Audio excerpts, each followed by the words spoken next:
ഉത്തമഗീതം അഥവാ ശലോമോന്റെ ഉത്തമഗീതം എന്നും അറിയപ്പെടുന്ന ഈ പുസ്തകം ഹീബ്രു ബൈബിളിലും ക്രിസ്ത്യൻ ബൈബിളിലെ പഴയ നിയമത്തിലും ഉൾപ്പെട്ടിട്ടുള്ള ഒരു പുസ്തകമാണ്. ഇത് പ്രണയത്തെയും ദാമ്പത്യ സ്നേഹത്തെയും വാഴ്ത്തുന്ന ഗാനാത്മകമായ കവിതകളുടെ ഒരു സമാഹാരമാണ്. ഒരു കാമുകിയും ഒരു കാമുകനും തമ്മിലുള്ള പരസ്പരമുള്ള സ്നേഹപ്രകടനങ്ങളാണ് ഇതിൽ പ്രധാനമായി കാണുന്നത്. ശലോമോൻ രാജാവിനെയാണ് ഇവിടെ കാമുകനായി കണക്കാക്കപ്പെടുന്നത്. മുന്തിരിത്തോട്ടങ്ങൾ, പൂന്തോട്ടങ്ങൾ, പൂക്കൾ എന്നിങ്ങനെയുള്ള പ്രകൃതിയിലെ മനോഹരമായ ബിംബങ്ങൾ ഉപയോഗിച്ച് പ്രേമികളുടെ സൗന്ദര്യവും അഭിനിവേശവും വിവരിക്കുന്നു എന്നതാണ് ഈ പുസ്തകത്തിൻ്റെ ഒരു പ്രത്യേകത. മാനുഷിക സ്നേഹം ഒരു വിശുദ്ധവും മനോഹരവുമായ സമ്മാനമായി ഇതിൽ ചിത്രീകരിക്കുന്നു. ഉത്തമഗീതത്തിന് പ്രധാനമായും 3 വ്യാഖ്യാനങ്ങളുണ്ട്. അക്ഷരീയ വ്യാഖ്യാനം: ഒരു പുരുഷനും സ്ത്രീയും തമ്മിലുള്ള ദാമ്പത്യ സ്നേഹത്തെ ആഘോഷിക്കുന്ന കവിതാ സമാഹാരമാണ് ഈ പുസ്തകം എന്ന് ഈ വീക്ഷണം പറയുന്നു. ഇത് ദാമ്പത്യ ബന്ധത്തിലെ ശാരീരികവും വൈകാരികവുമായ അടുപ്പത്തെ ബൈബിൾ അംഗീകരിക്കുന്നതായി കാണുന്നു. രൂപകാത്മക വ്യാഖ്യാനം: യഹൂദ ക്രൈസ്തവ പാരമ്പര്യങ്ങളിൽ പ്രാധാന്യമുള്ള ഈ വ്യാഖ്യാനം കാമുകന്മാരെ പ്രതീകങ്ങളായി കാണുന്നു.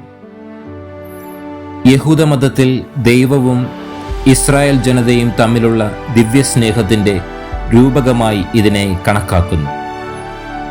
ക്രൈസ്തവതയിൽ ക്രിസ്തുവും സഭയും തമ്മിലുള്ള സ്നേഹത്തിൻ്റെ, അല്ലെങ്കിൽ ക്രിസ്തുവും ഓരോ വ്യക്തിയുടെ ആത്മാവും തമ്മിലുള്ള സ്നേഹത്തിൻ്റെ പ്രതീകമായി ഇതിനെ വ്യാഖ്യാനിക്കുന്നു.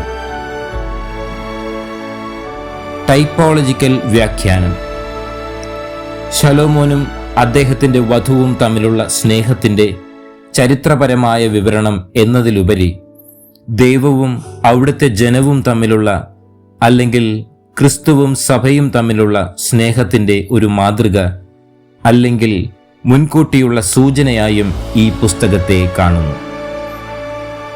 ഈ പുസ്തകത്തിൻ്റെ സ്വാധീനം തികച്ചും വ്യക്തിപരമാണ്. അത് നിങ്ങളുടെ കാഴ്ചപ്പാടിനെ ആശ്രയിച്ചിരിക്കുന്നു. മാനുഷിക സ്നേഹത്തിൻ്റെ സൗന്ദര്യത്തെ വിലമതിക്കാൻ ശാരീരികവും വൈകാരികവുമായ ബന്ധത്തിൻ്റെ വിശുദ്ധിയും സന്തോഷവും ഓർമ്മിപ്പിക്കാൻ ഇതിന് കഴിയും.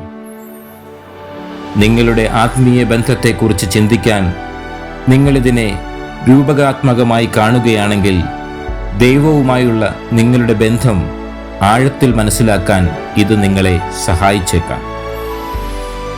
അഭിനിവേശത്തിൻ്റെ സ്വഭാവം മനസ്സിലാക്കാൻ ഈ പുസ്തകത്തിലെ തടസ്സങ്ങളില്ലാത്ത ഭാഷ ആത്മീയമായോ കലാപരമായോ അഭിനിവേശത്തെയും ആഗ്രഹത്തെയും കുറിച്ച് ചിന്തിക്കാൻ നിങ്ങളെ പ്രേരിപ്പിക്കും. ചുരുക്കത്തിൽ, ഉത്തമഗീതം ഒരു കണ്ണാടിയാണ്. അത് ഭൗമികമോ ദിവ്യമോ ആകട്ടെ, കാണാനും സ്നേഹിക്കാനും നിങ്ങൾ തയ്യാറുള്ള സൗന്ദര്യത്തെ അത് പ്രതിഫലിപ്പിക്കുന്നു. ഇത് ഉച്ചത്തിലുള്ള ഒരു ഉപദേശത്തിൻ്റെ ശബ്ദത്തിൽ സംസാരിക്കുന്നില്ല, മറിച്ച് ഇതൊരു കാമുകന്റെ സ്തുതിയുടെ ശാന്തമായ ലഹരി പിടിപ്പിക്കുന്ന മന്ത്രിക്കലിലൂടെയാണ് സംസാരിക്കുന്നത്.